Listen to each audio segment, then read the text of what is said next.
over the dark night. She reached up to the sky of stars and caught the red-hot light of the North Star.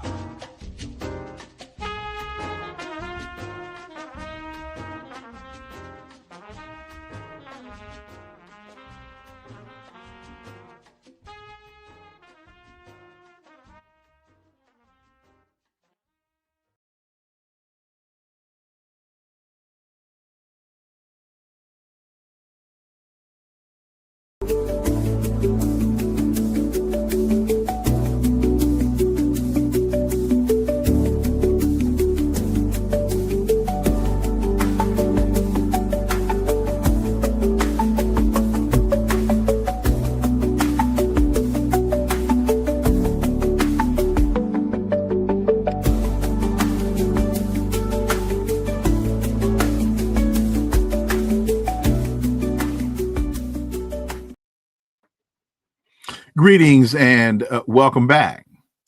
There's an interesting piece in the Washington Post today entitled, "When it comes to gilding the White House, Trump is just getting started. Ostentatious and anachronistic Oval Office changes don't bode well for a 90,000 square foot addition to the executive mansion. The gilded tide crept in slowly. Recent photographs show the entire office has been gilded, including the paneled doors and the pediments above the main entrances. Critics have decried the profusion of ornament and the Baroque excess of gold leaf as an ecrisine, overdone, disfiguring, abnormal, of Rococo rubbish. It seems to me that these optics merely represent what Trump and those whose interests he represents are doing to our Constitution, doing to our nation. Let's connect some dots and find out.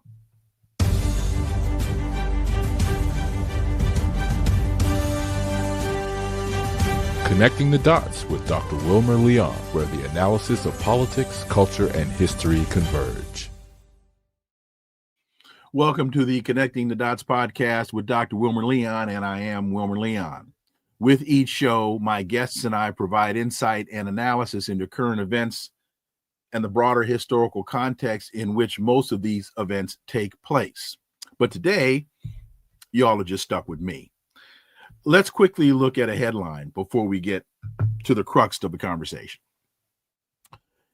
Shooter who opened fire on Catholic school posted rambling videos, according to the Washington Post.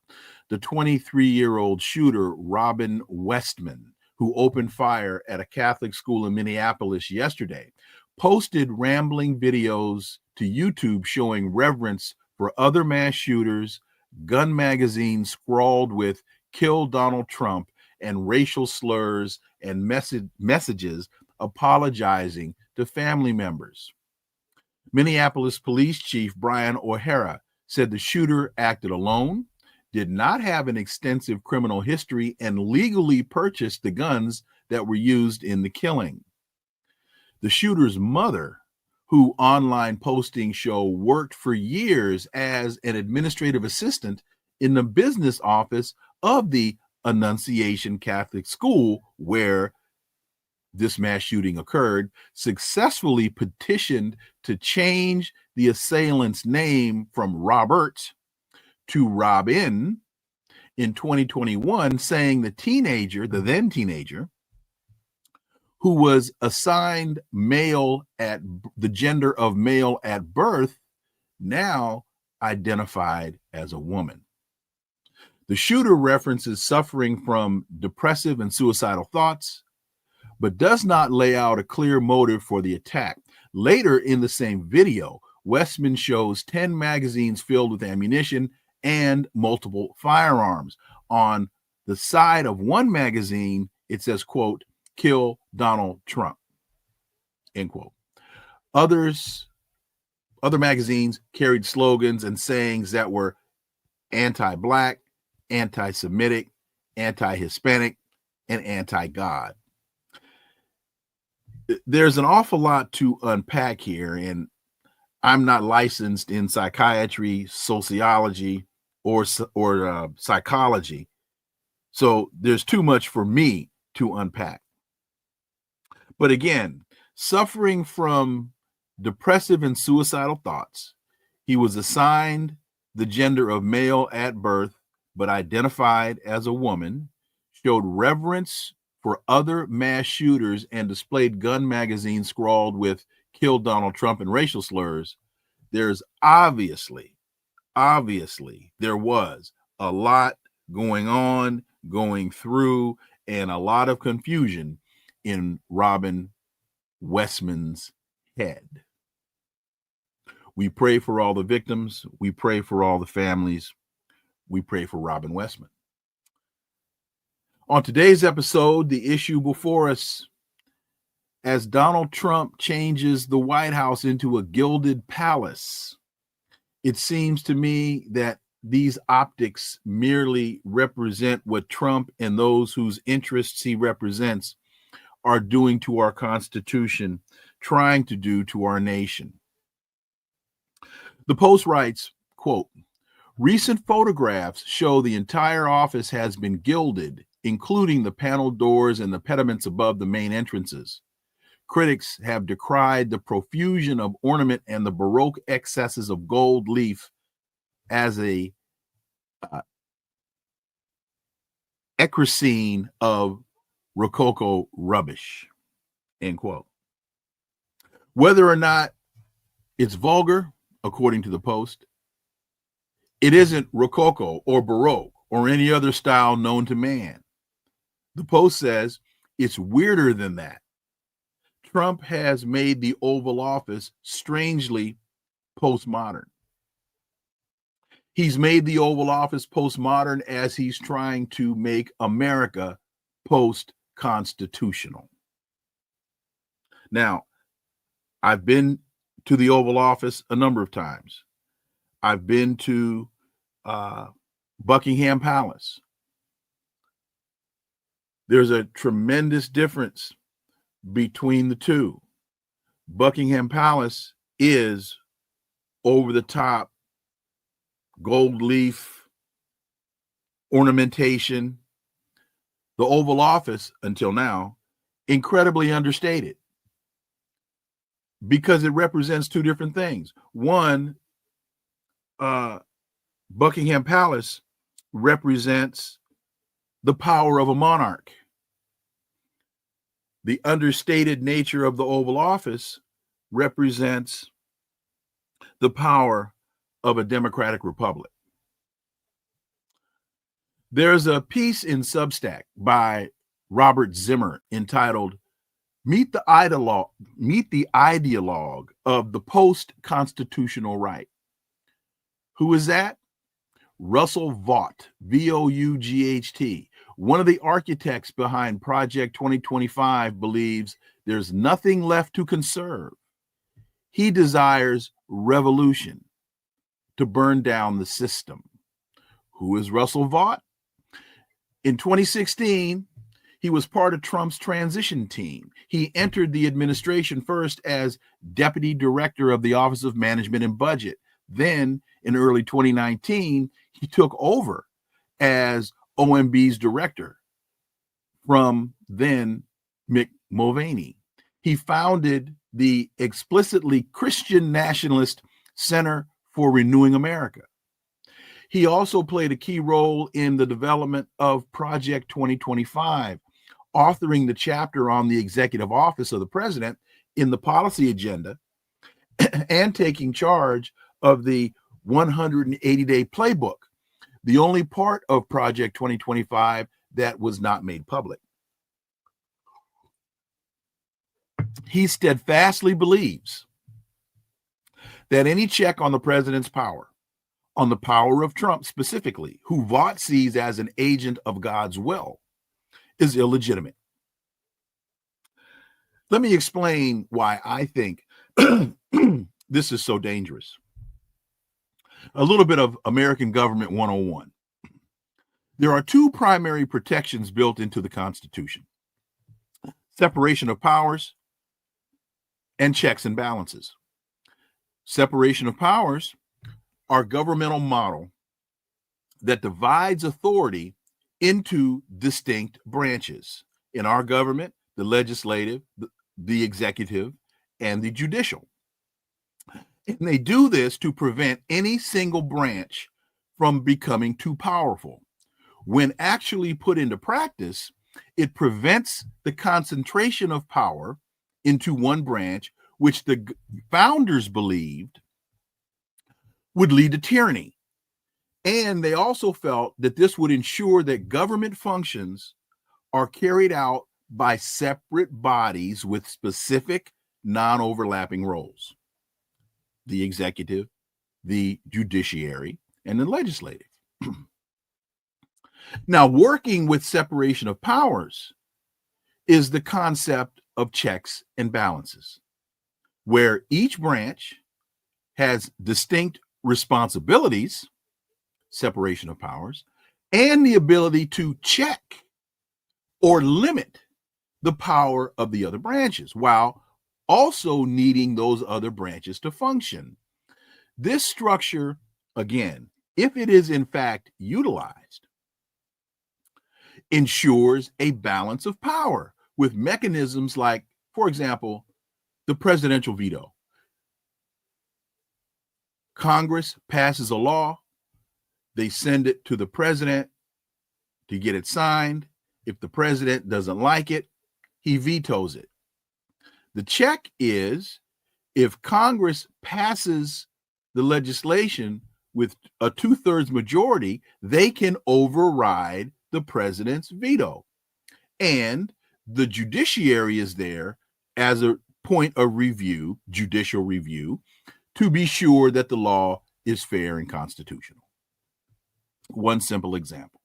So, continuing with this piece, there are those who believe in what's called the Unitary executive theory. This asserts that the president holds executive and complete control over the entire executive branch of government, arguing that this concentration of power is a fundamental aspect of the Constitution and grants the president the sole authority to fire any executive official.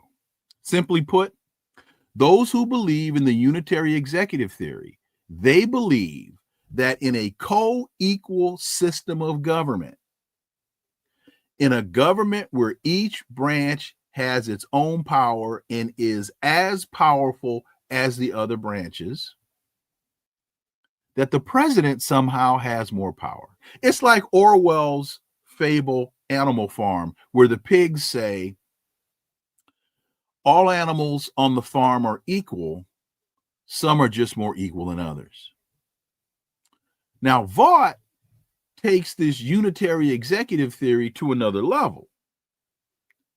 Beyond the president, Vought and those like him believe that today the constitutional order is no more. Vought says, quote, "We are in a post-constitutional moment in our country. We have entered a new arrangement, a new regime, if you will, that pays only lip service to the old Constitution. Power now lies with the executive, not with the president alone, however, but with the agencies, unelected bureaucrats, civil servants. And these agencies are fully in the hands of a permanent ruling class." That's what he believes. Richard Nixon thought that as well. As he got into and then was leaving the presidency, Nixon realized that if he staffed the government with civil servants who were of like mind as his, that long after he was gone, he would have people still in place, the ordinary worker bees, who would be able to carry on his mission. So this isn't just Russell Vought. This isn't just Donald Trump. This whole warped mentality of the constitutional order comes way before the individuals that we're dealing with now. So Vought asks, where do we go from here? He has a solution. Conservatives need to become radical constitutionalists. He demands that the right, the conservative right, throw off the precedents and become radical in disregarding or rethinking the legal paradigms that have, according to him, confined the ability to return to the original Constitution. Sounds a lot like Make America Great Again. See, we tend to look at some of these tropes of Donald Trump as cliche. But no, when you start peeling back the onion on a lot of the things that Donald Trump is saying, there's a much deeper meaning. There's more messaging behind the slogan than just the slogan. It's almost in many regards like code language. Make America Great Again. Again, Russell Vought is in his ear. He is talking about returning to the original Constitution. That didn't bode well for us with the 3/5 compromise. That didn't work well for us with allowing the importation of enslaved Africans to continue in the country for 25 years after the Constitution was ratified. Didn't work well for us.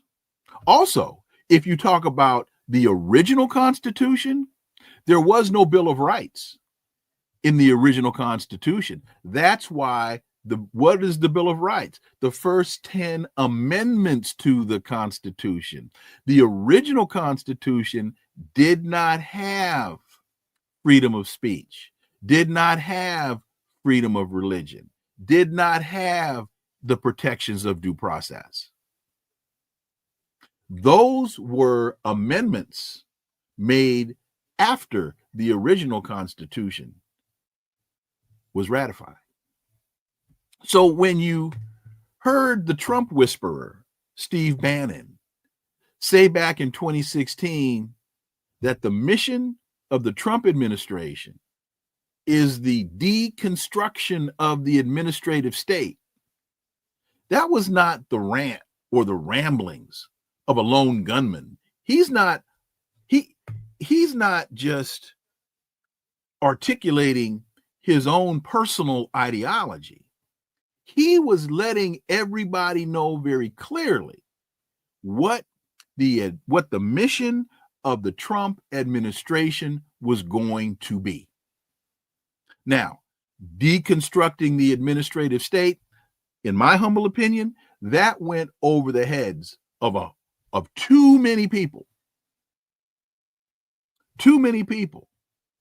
But when you start again to peel back that onion and you see the action being taken by the president, it all starts to make sense.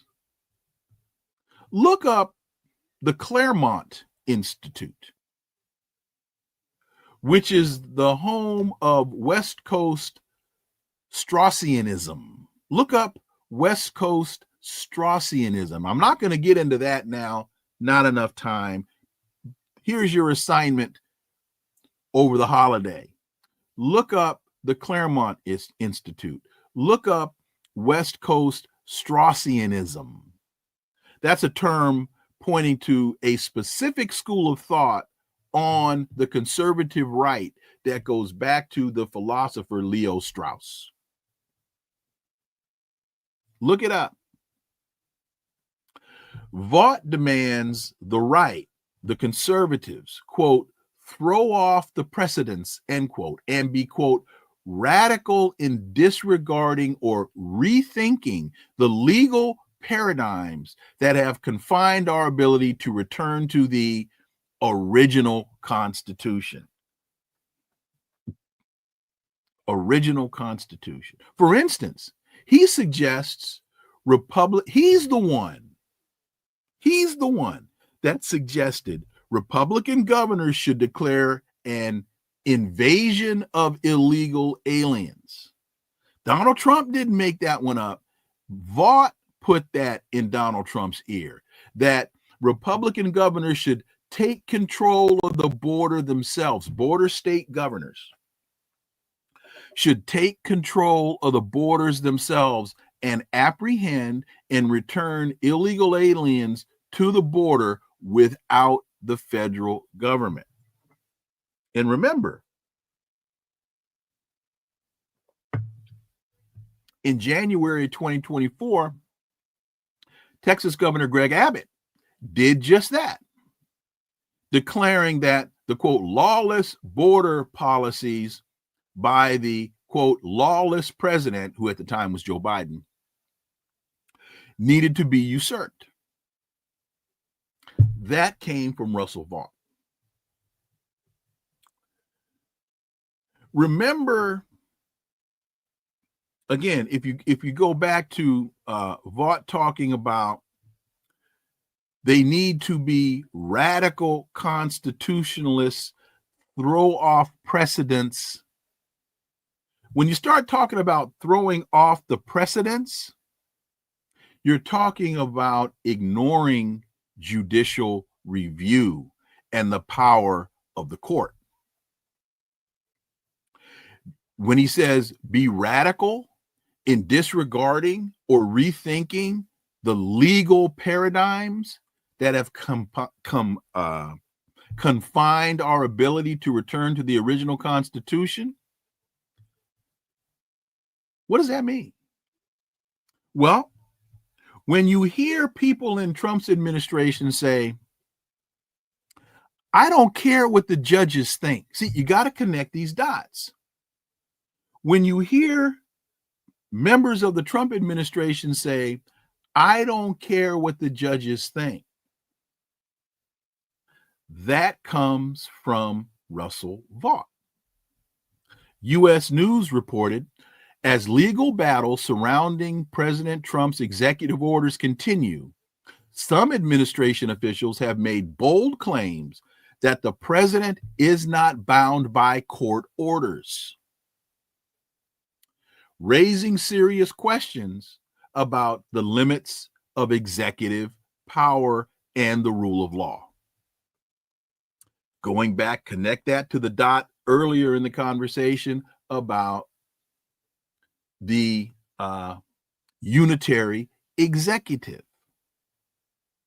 claiming that the president is not bound by court orders. The executive branch, the president, is more powerful than the Supreme Court. That's their logic. Raising serious questions about the limits of executive power and the rule of law. Remember, two of the men closest to Trump, J.D. Vance, the vice president, and Elon Musk, have been the most critical of judges interfering with Trump's numerous executive orders. Musk even went so far as to what? Remember, calling for federal judges to be impeached if they challenged the executive orders of the if they did their jobs as prescribed by the Constitution, they should be impeached. And then Trump joined in the chorus, prompting a rare public statement from Justice Roberts, remember that, who rejected the idea.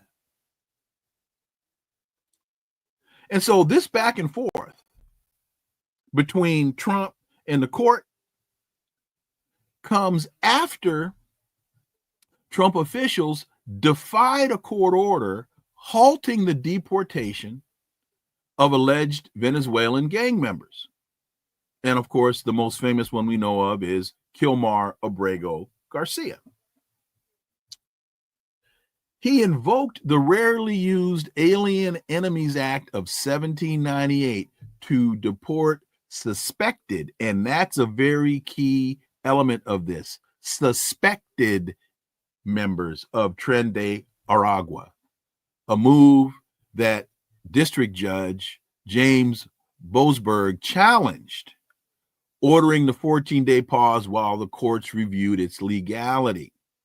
Boasberg said, quote, any plane containing these folks that is going to take off or is in the air needs to be returned to the United States, end quote. However, White House officials, including the border czar Tom Homan, decided, we're not going to deal with that. Since the planes have already left U.S. territory, we don't have to comply with that.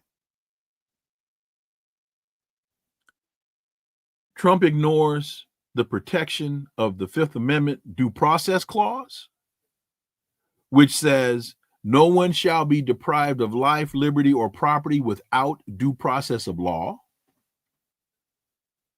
Hence, Kilmar Abrego Garcia, by the Trump administration's own admission, wrongfully deported. They admitted in court before a judge they made a mistake in deporting him. But instead of rectifying, correcting their mistake, now they want to deport him to Uganda. No due process. They say he is involved in human smuggling, and he's a member. He's either a member of MS-13 or he's a member of Tren de Aragua. Based on allegations, there has been no court proceeding. There has been no evidence presented to substantiate that claim. But according to Trump and to the Trump administration, making the claim in their minds in and of itself is sufficient to have the man deported. He's trying to fire Fed Chair Jerome Powell, but does not have the legal authority to fire the Fed chair. The Fed is a totally separate entity from the executive branch. The president can appoint the chair, but cannot remove the chair without cause. No cause has been presented. Remember, about 2 weeks ago, Trump tried to create cause by going down to the remodeling or the renovation of the Fed building and he thought he had Powell in check or in checkmate. Remember that? When he went down there with Yassel and pulls out this paper that says this renovation is well over budget. And Jerome Powell looks at the paper and says, no, man, this is wrong. You've added buildings to this particular project that were done 5 years ago. And Yowza stands there and says, well, Yowza, I've seen it too, boss. Now he's trying to fire Fed Governor Lisa Cook based solely on an allegation of mortgage fraud. Allegation. No evidence has been presented. No judicial proceeding has been engaged in to determine whether or not the allegation is true or false. The president said, based solely on the allegation, I can fire her. No due process. He has also threatened and has successfully withheld funds to states already allocated by Congress. That's called impoundment of funds. He can't do it, but he's doing it anyway. He even threatened Governor Moore of Maryland, saying, I'm going to withhold the funding to rebuild the bridge that collapsed last year. And Governor Westmore says, you can't do that because you weren't the one that allocated the money. Congress allocated the money. But Donald Trump is still threatening to withhold those funds. Folks, those are just a few examples. Out of all of this, here's what I believe to be the most important. Donald Trump is Donald Trump. He's going to do or try to do what he's going to do or try to do. The real concern to me, and I believe the real concern to you all, is Congress and the courts. Because the way in which the system was created by the founders, and we can debate the efficacy of it, we can debate the validity of it, we can debate anything you want to debate, but it is what it is. In as imperfect of a nature in which it has been constructed. That's why they call it the grand experiment. But it's the system that we have. And it only works when Congress and the courts, the other two co-equal branches of government, it only works when they do their job. And right now, they have abdicated their responsibilities. They are not doing their jobs because they have become beholden to a guy who believes he's above the law. They have become beholden to a guy that has taken over the Republican Party. They are afraid to challenge him because they don't want to be primaried. They don't want to come up for re-election and have the president during the primary say they were disloyal and therefore they need to be removed from office. And on the Democratic Party side, you've got a bunch of feckless, weak, confused, listless, aimless politicians that can't figure out a message, can't figure out how to message, and don't know what the hell to do. They think by simply complaining about Donald Trump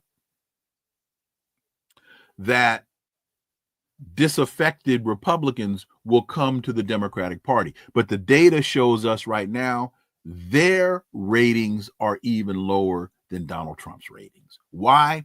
Because they're not offering anything substantive. They're not explaining to you what they will do to make your life better. They're not explaining to you how they're going to make your lives safer by putting an end to the Ukraine conflict, by stopping Israel from engaging in genocide in Gaza, by not trying to fan the flames and bait China and bait Iran into conflict. They're not explaining that to you. They're not explaining to you how they're going to make the price of a loaf of bread cheaper. They're not explaining that to you. They haven't, as far as I know, they haven't put forth any legislation. And their response will be, well, why should we put forth legislation when we don't have the majority in the House or the majority in the Senate to get the legislation passed? And the answer to that question is, the American people want you to fight for them. You can't predict the outcome if you don't even engage in the, you can predict the outcome if you don't engage in the fight, because if you don't engage in the fight, you are guaranteed to lose, which we see is the path that they're on. So this only works when Congress and the courts do their job. To put it even simpler than that, you can only stop the robbery if you call the cops and the police come when you call them, unless you take matters into your own hands. You can only stop the robbery if you call the cops and the cops come. Right now, Americans are in the street protesting against genocide in Gaza, protesting against the waste of money in Ukraine, protesting against a $50 million bounty on the head of the democratically elected president of Venezuela, Nicolas Maduro. The people are in the streets calling the police. Congress, they're not coming. With that, thank you all for indulging me. Hopefully, some of what I said today has made sense. Thank you for listening to the Connecting the Dots podcast with me, Dr. Wilmer Leon. New episode tomorrow. Still working on my guest, but trust me, as the Moon Man says, it's going to be a big one. Follow and subscribe. Leave a review, share the show, follow us on social media. All the links are below in the show description. And remember that this is where the analysis of politics, culture, and history converge. Talk without analysis is just chatter. And we don't chatter here on Connecting the Dots. Why? Because we're rhetoric free. See y'all tomorrow. Until then, I am Dr. Wilmer Leon. Have a blessed remainder of your day. Peace. I'm out.